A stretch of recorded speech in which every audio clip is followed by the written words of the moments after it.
Good morning students. இன்னைக்கு நம்ம பார்க்க போற ப்ராப்ளம்ஸ் பாத்தீங்கன்னா நெட்வொர்க் ப்ராப்ளம்ஸ். இந்த நெட்வொர்க் ப்ராப்ளம்ஸ்ல பாத்தீங்கன்னா ரெண்டு டைப் இருக்கு.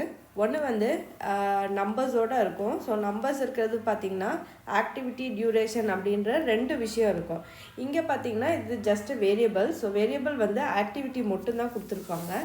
ஆக்டிவிட்டியை யூஸ் பண்ணி நம்ம வந்து ட்ரா பண்ணணும்.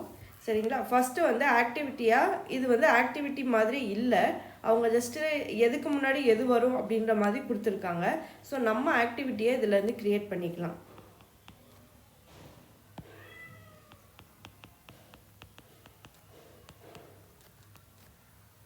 ஸோ ஆக்டிவிட்டி பார்த்திங்கன்னா ஏ வந்து எஃப்க்கு முன்னாடி இருக்கும், ஈக்கு முன்னாடி இருக்கும்னு சொல்லியிருக்காங்க. ஸோ அதை நான் எப்படி எழுதிக்க போகிறேன்னா A to E, A to F அப்படின்னு எழுதிக்க போகிறேன்.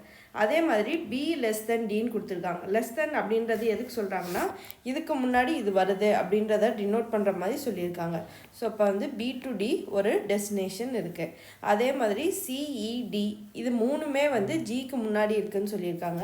அப்போ நான் அதை எப்படி ட்ரா பண்ணிக்கிறேன்னா C to G, E to G and D to G இந்த மாதிரி மூணு இதுவாக பிரித்து மாற்றிக்கிறேன். இப்போ நம்ம இந்த ஆக்டிவிட்டியை ட்ரா பண்ணலாம். ஸோ அவங்க ஃபஸ்ட்டு கொடுத்துருக்க மெயின் பாயிண்ட்டை நம்ம நோட் பண்ணணும். ஏபிசி இந்த மூணுமே பார்த்தீங்கன்னா ஸ்டார்ட் சைமல்டேனியஸ்லி அப்படின்னு கொடுத்துருக்காங்க. அப்போ அதுக்கு என்ன அர்த்தம்னா ஏ பி சி எல்லாமே ஒரே ஸ்ட்ரெயிட் லைனில் நமக்கு இருக்கணும் இந்த மாதிரி. ஓகேவா? ஸோ நெக்ஸ்ட் ஆக்டிவிட்டி என்ன போட்டிருக்காங்கன்னா ஏலேருந்து இ, ஏலேருந்து எஃப் அப்படின்னு ரெண்டு விஷயம் கொடுத்துருக்காங்க. ஸோ நானும் என்ன பண்ணிக்கிறேன்னா ஏலேருந்து இ, ஏலேருந்து எஃப் அப்படின்றதுனால எப்போவுமே ரெண்டு போதுன்னா இந்த மாதிரி தனித்தனியாக செப்பரேட் பண்ணி இந்த மாதிரி லைன் போடுங்க. ஸோ ஏலேருந்து இ, ஏலேருந்து எஃப். ஒருவேளை நம்மளுக்கு கிராஸ் லைன்ஸ் வர மாதிரி இருக்குது, இல்லை ஒன்றோட ஒன்று கட் பண்ணுற மாதிரி வருது அப்படின்னா நீங்கள் எப்போவுமே இஎஃப்ன்றதை எஃப்இன்னு கூட மாற்றி போட்டுக்கலாம். அது பிரச்சனையே கிடையாது. ஓகேங்களா?